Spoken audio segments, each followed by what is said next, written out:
आज आपण काय शिकलो रे? कर्णबधिरांची सांकेतिक भाषा. आता मी प्रत्येकाला एक एक विचारणार आहे. त्यांनी मला एक मुळाक्षर किंवा दोन मुळाक्षरांची सांकेतिक खूण करून दाखवायची. हा, चल प्रज्वल. ख आणि त. छान. दुर्वा. या आणि ह. छान. स्वरा. आणि ठ. छान. राजवीर. काय आहे ते? ही. व. व. आवेश.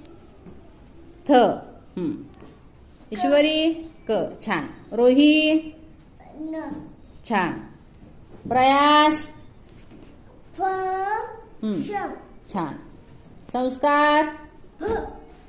छान. निहारिका. ड. छान. वेदांत. ज्ञ. न्य. छान. सर्वांनी टाळ्या वाजवा. खूप छान. शाबास.